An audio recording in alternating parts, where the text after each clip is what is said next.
What's up, everybody, and welcome back to Fireside Rangers. I'm your host, Anthony Rivardo, joined by my co host, Eric Wilson. And the New York Rangers have a little bit of a problem on the right wing now. It's been a great start to the season. The Rangers are top of the Metropolitan Division, and everybody's playing great. Alexi Lafreniere on that right wing is having an awesome season, but Capo Caco, a little bit underwhelming. Blake Wheeler, a lot of fans are frustrated with him and the way that he's performed so far this season. So it seems to be that there's a little bit of a depth problem on the right wing for the New York Rangers. And as the season kind of moves along here, they might need to make a move at some point. So we're going to go ahead and discuss some of the moves that they may or may not make. There's one that they're confirmed to not be making in the way of Patrick Kane. So we'll discuss that as well and kind of just talk about this right wing problem that the Rangers are having and how they can go ahead and solve it. But before we dive into all that, make sure to leave a like if you do enjoy this episode. Subscribe to the channel if you are new. Ring the bell so you don't miss an episode, and comment your thoughts on the topic down below in the comment section. If you listen on Apple or Spotify, please make sure to leave us a 5-star review. And go ahead and follow us on all of our social media channels at Fireside Rangers. Without further ado, Eric, how are you doing today, my friend? And what are your thoughts on the Rangers' right wing situation? I'm doing pretty good, It is a weird moment in time. The Raiders are incredible. They're 11-2-1 to start the season, and there's very little to complain about. But that right wing, it is that one position that could be adjusted or improved a little bit. To start the season, Capo Caco, he was given the opportunity to play up there on the first line with Zibanejad and Kreider, but Caco has been extremely underwhelming so far. Only 2 points through 14 games played so far. And I believe it's like a 9 or 10 game point drought for Caco. It's been a long time since he's scored a point. So he was demoted down to the third line. Blake Wheeler was called up to the first. And yeah, sure, Blake Wheeler, we've been a little critical of him. And he has improved. He's gotten on the score sheet a couple of times now since being on that first line. But him being as old as he is and everything, I don't know if I would consider him to be a long-term solution up on that first line. He will get a couple of points, but not really a first-line caliber type of guy. So I think the right wing is definitely one of those pieces that needs to be improved by another depth player. Right now, Tyler Pitlick is in the lineup full-time on that fourth line because of all the injuries that are going on. But eventually, he's going to come back. Boudreau is another player who's playing center, usually on the wing, that needs to be moved. So there's a little bit of a problem there. I don't know if it's like Rangers need to hit the panic button on it immediately, but it is one of those things that moving forward as we get closer to the deadline in a couple months, the Rangers do need to keep an eye on it and kind of figure out some sort of solution for the right wing. Yeah, and one solution we know that they're not looking into, it's been confirmed this week that they will not be in the Patrick Kane sweepstakes. Now, we've kind of discussed this a little bit here and there throughout the season, Eric, and I mentioned that I don't want the Rangers to sign Patrick Kane. I think that I was in a minority opinion on that one. I didn't think it made a whole lot of sense. That's a player who you probably need to give top 6 minutes to, but I thought that the Rangers were a little clogged up in the top six. I guess you could argue otherwise now that we had to move Blake Wheeler up into the top six recently. So maybe as we revisited this conversation, if we were to have revisited more recently, I might have been a little bit more open to the idea. But quite frankly, I thought he was disappointing last season. I know that he was injured, but when he joined the Rangers, he didn't look like his old self, and he didn't really gel well with a lot of these other players on these lines. Now, a lot of that probably had to do with Gerard Gallant. Maybe Peter Laviolette could have unlocked something out of Kane, but overall, he's not a long-term solution. I just didn't think that it was the right move for the Rangers, so I'm not upset by the news that they aren't going to be entering this Patrick Kane sweepstakes. I saw that he's pretty close to joining Buffalo, but maybe that was not necessarily true. I saw something about maybe the Panthers now. I don't know where Patrick Kane is going, but we know where he's not going, and he's not going to be a member of the New York Rangers. So, Eric, I do want to know what your thoughts are on that. Do you think that he could have been a good solution to the right wing problem, or are you okay with the Rangers kind of not getting involved on the Patrick Kane situation? Yeah, I mean, just in general to start off, I also don't know where he's going to go because you're right. There have been rumors about Buffalo, the Panthers. I think it was yesterday or the day before he was practicing in Toronto and met with the Maple Leafs to have some discussions with them, I believe. But the main storyline at hand is that he won't be a New York Ranger. I think Larry Brooks was the first one that reported it, and a couple of other people have talked about it where apparently it seems like the Rangers were never even in like the running for Kane at any point this season. We heard the rumors that they were having talks or he was interested in giving it another shot, but at the end of the day, it's not going to happen. And kind of like you, I'm not like upset about it, but it was one of those options that I think the Rangers could have seen a little bit of upside from had they pursued it. Whereas, you're right. Last season, Kane was a little underwhelming, but at the same time, Gallant didn't really fit well under that like coaching style. He was playing through injury. He's a lot better now. And especially with the situation at the time where when it was Lafreniere and Kakko both expected to have breakout seasons, you were like, yeah, we're not really going to have room for Kane up there in the top six, and he wouldn't really fit on the third line. But nowadays, Kakko's down on the third line. Blake Wheeler, like I said, I personally don't really see him as a long-term top six solution. So if the Rangers were to have signed Kane, I would have put him right there on the first line, keep Kakko on the third, and then put Wheeler on the fourth. That's exactly how I would have found room. But at the same time, he might be a little too expensive. I think the only way that the Rangers would have been able to do it is if it was a short-term deal, maybe only like 1 or 2 years for like only a couple $1 million, and we would have had to like move Goudreau or a different player to free up more cap space as well. It would have been a more surgical work by Drury.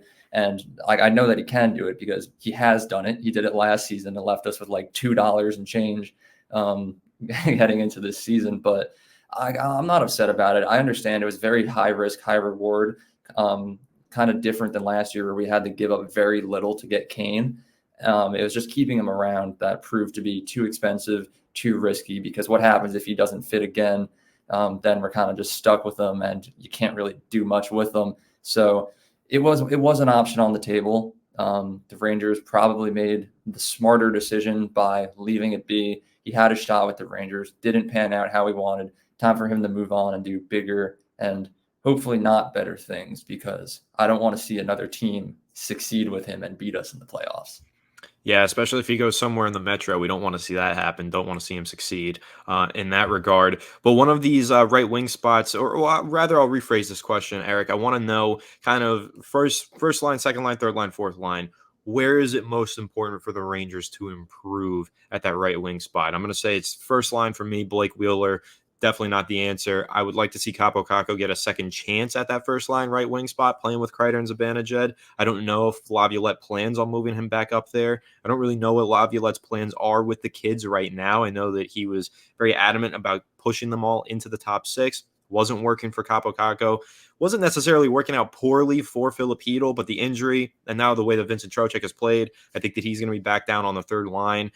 So I want to know where you think the Rangers need to improve the most on the right wing, because the first line definitely stands out, but I would say that the fourth line also stands out as a pretty big room for improvement. Yeah, I mean, I think all of them besides the second line could use a little bit of work. Lafreniere, who would have thought we live in a world where Lafreniere is the best right winger on this team? I wouldn't even have expected him to be on that side of the ice, but let alone the best on the team currently. But there is room for improvement on all of them. The fourth line, we have Tyler Pitlick at the moment, and he's been solid. He's done everything that the fourth line needs him to do, but he's also one of those players where he's not perfect. I'm sure there's another fourth liner out there that's just slightly better. You're not looking for a star on that line, but that's not the type of solution that I think the Rangers urgently need to address.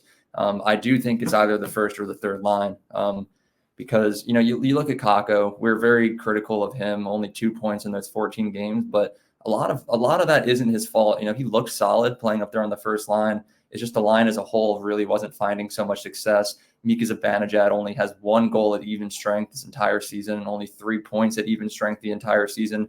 And he's been producing. It's just only on the power play. Kreider's been a little better, scoring more even strength goals recently. And Blake Wheeler's getting a few points here and there. But I think maybe we could see Kakko get another shot up on that first line once Zibanejad and Kreider start to improve.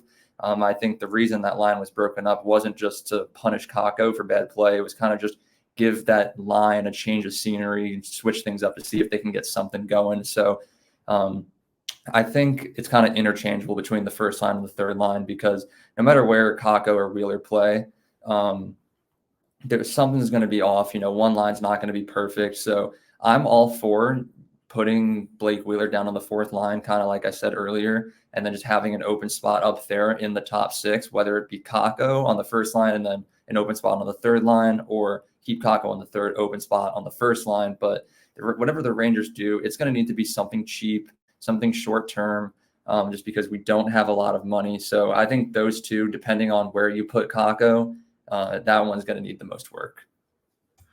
Yeah, so I do want to discuss that because you mentioned maybe you move Capo Caco up into the first line, you bring Blake Wheeler down to the fourth line, open something up on the third line, and not necessarily being the solution in terms of this is the guy that we want there for the rest of the season, like via trade.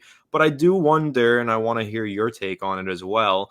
Could the Rangers maybe do that, open up that third line spot and test out Brennan Othman, see how he plays? I think that, again, I keep mentioning him because I think that a lot of Rangers fans are waiting to see if he's going to get called up at some point just to kind of dip his toes in the NHL water, see how he performs. I think that it could happen soon just based on the fact that we keep having conversations about the right wing.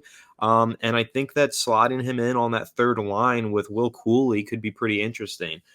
So do you think that that's somewhere or an avenue that the Rangers might take? And do you think that the Brennan Othman experience is going to start anytime soon? Or do you think that the Rangers are just going to kind of stick with this group that they have? And if they make any kind of moves up there, it'll be more of a long-term move, like to finish out the season via trade? Or do you think that they will test out Othman at some point? I personally wouldn't if I were Chris Drury, and I think the Rangers might be in agreement because we had a couple of opportunities here. Hedel got injured, Goudreau took personal time off. Like the Rangers had a few instances where if they wanted to call up Othman, they very well could have. I think the big problem was that we didn't have room for him, but there was a time this season already where we had significant room, but instead the Rangers went with Brodzinski, and they just moved VC around and stuff like that. So I don't think that they're going to anytime soon. I think whatever they do, it needs to be a 100% long-term solution, at least for the end of the season, because we have a very, very solid group, and there's not really room for experiments.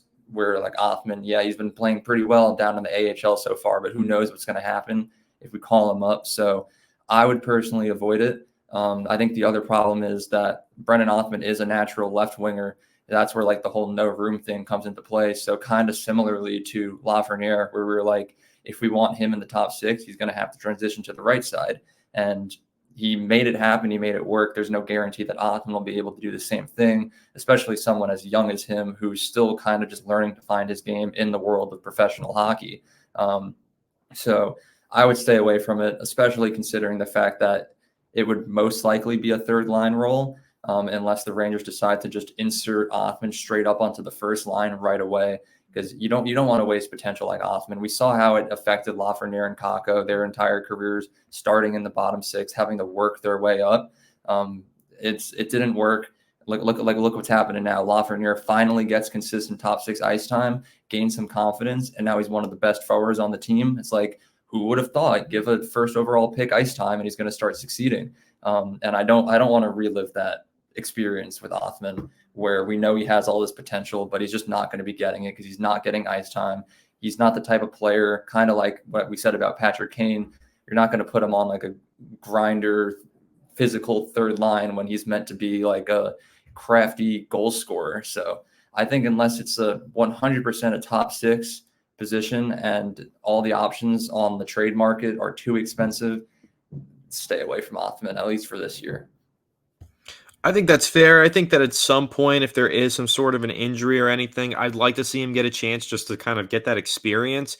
But I do agree with you. It's probably best to wait until there's a top six role. But I do think, again, you mentioned that the Rangers had some opportunities to bring him up and test him out. But if they have any more down the stretch, I would like to see him just get a couple games. I'm not saying get him out there for, weeks or for a long-term play for the rest of the season, but just a couple games. I'd like to see him get a little bit of experience, but we'll see if that happens. Let's talk about what are the options for the Rangers at this right wing spot, because now we mentioned who's not in the conversation with Patrick Kane. We mentioned the possibility of Brennan Othman, but let's talk about who could they trade for. Now, there is one name that I've seen floated around by fans on social media that I really like, and it's Frank Vatrano. I'd love to see the Rangers bring him back. You know why, Eric.